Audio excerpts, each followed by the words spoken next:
So at this time, I want to recognize Walt Disney World, and presenting on their behalf is Jim McPhee, Senior Vice President of Operations. Jim, you're recognized. Thank you, Tim, and good morning, everyone. It's an honor to be with you all today. I'd be remiss not to start off with a very sincere thank you to all of you for your leadership of our Central Florida community throughout these challenging months. Yesterday morning, we had the opportunity to meet with Mayor Demings and his staff to preview our proposed reopening plans for our theme parks at the Walt Disney World Resort. And we're here to share all of that and our protocols with you this morning.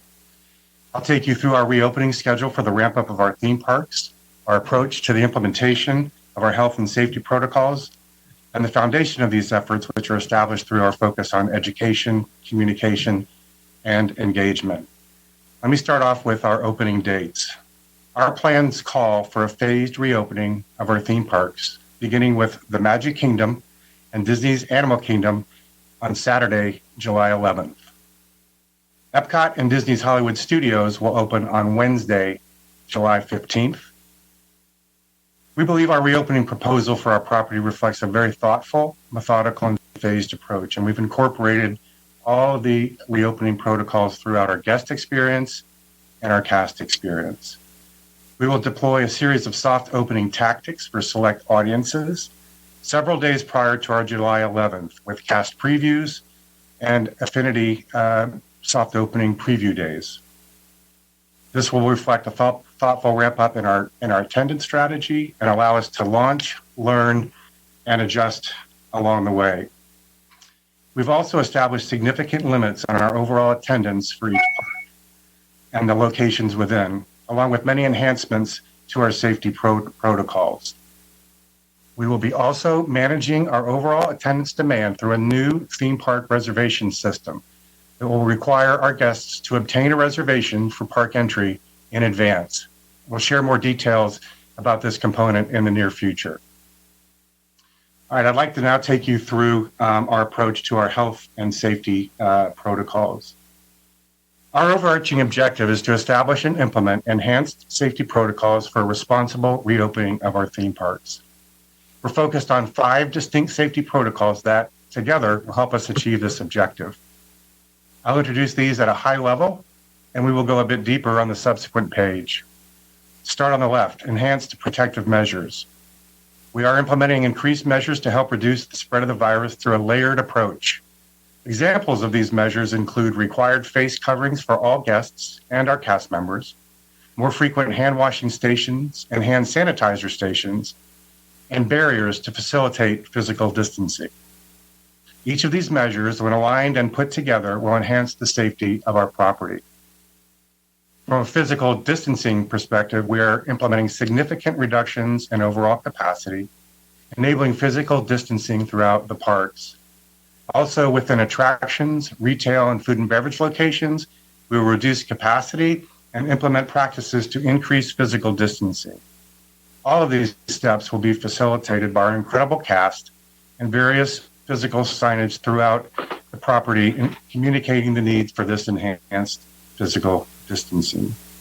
From a cleaning and sanitation perspective, building on our existing standards of cleaning, we will implement more frequent cleaning protocols, both on stage for our guests and in our backstage areas for our cast members. From a temperature and health screening perspective, for our guests, we will conduct temperature screening similar to how it has been implemented at Disney Springs. And for our cast, in addition to at-home temperature checks and health assessments, we will also conduct temperature checks on site. Limited contact enhancements is another critical area of focus for us, and we are reviewing cast and guest interactions that have, in the past, required close proximity. We're also reviewing experiences that result in guests or cast touching the same surfaces repeatedly.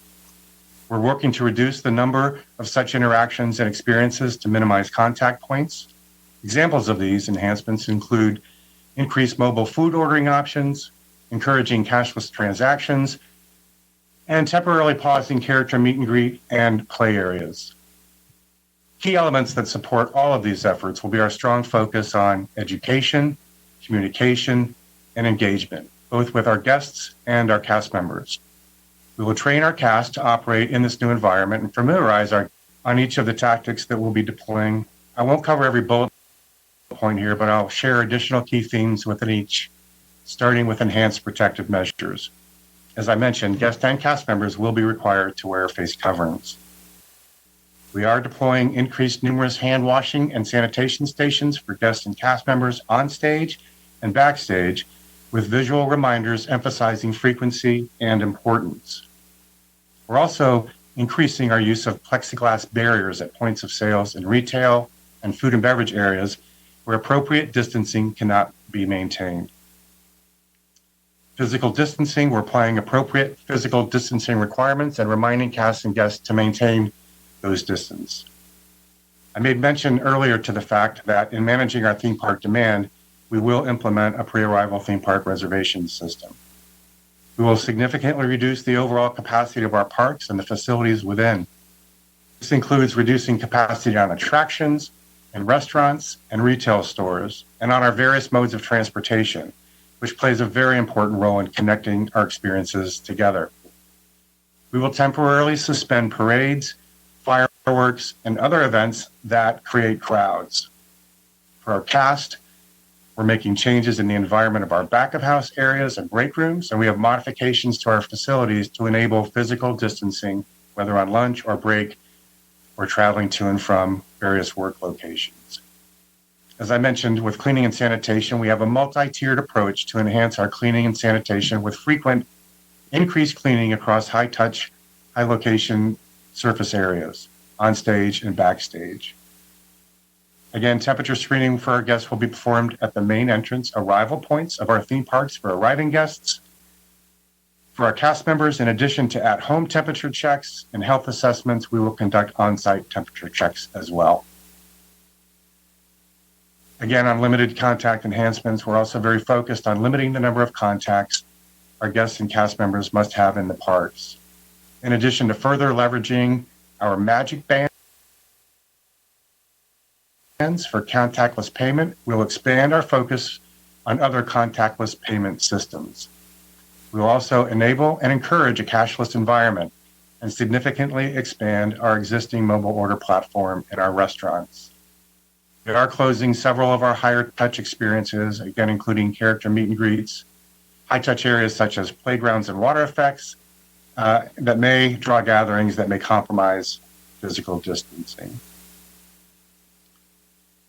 Our key focus here as it relates to health and safety protocols is around education, communication, and engagement. We believe a critical aspect of all of these new protocols is the development of strategies and tactics that are focused on education, communication, and engagement. Relating to education, we are developing a series of know before you go communication vehicles, and our objective is to reinforce our health and safety messages to guests before they arrive on our property, so they are aware and prepared for the new environment. Whether through the initial booking of their vacation on our website, through follow-up communication throughout their journey here, or through the My Disney Experience mobile app, we want to make this important information available to guests before they arrive. Communication throughout is a continual thread that will pull through every aspect of our vacation experience. Ongoing communication is critical, and we'll reinforce this messaging throughout.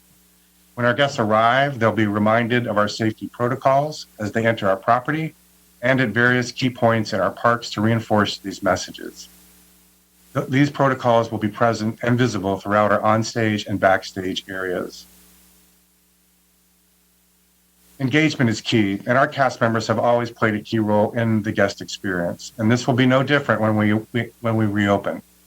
We want our cast members to be focused on their own well-being and that of our guests.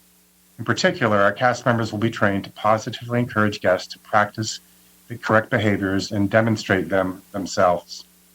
In addition to those performing existing roles throughout the experience, we're developing a social distance squad, a dedicated team of highly energetic and informative cast members who are committed to engaging and inspiring our guests to follow the appropriate guidelines. These social distancing squad cast members were introduced with the opening of Disney Springs and have been a huge hit for our guests and very effective in emphasizing the importance of these elements. We'll deploy dedicated teams in each of our theme parks overall. I'll walk you through just a couple visuals on the types of signage that we'll be using in terms of packaging throughout our onstage and backstage areas. The first is a focus on temperature screening and entrance signage. Upon arrival, our guests will see specific signage reinforcing the enhanced safety and health messages they've heard throughout, including the requirements for entry. From a general safety signage, once inside, our guests will see additional messaging and reminders of the guidelines we expect our guests and cast members to practice. These will be deployed at all locations: retail, food and beverage, attractions, and other places where we expect lines could develop to assist guests in staying appropriately distanced. And then finally, the messaging and the graphics and the signage on physical distance is very, very important. We'll deploy these at all locations in all areas where there is a potential wait, and communicate extensively throughout the resort that our social distancing, physical distancing standards are clear. Each of our entry points, each of our queue lines will have these entry signages marked throughout the queue lines and whatnot to ensure that guests have a clear understanding of the distances that we're asking them to maintain throughout their experience while here. So, as you all might imagine, there's been a great deal of work put in to get the Walt Disney World Resort and our cast members ready to reopen in this new environment for our July 11th opening.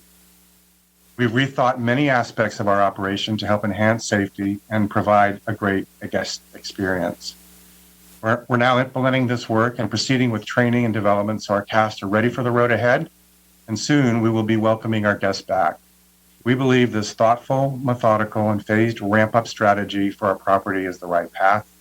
Together, we hope everyone will do their part to bring the magic of Walt Disney World back into this new environment. Thank you very much for your time today. I'll turn it back over to you, Tim or George.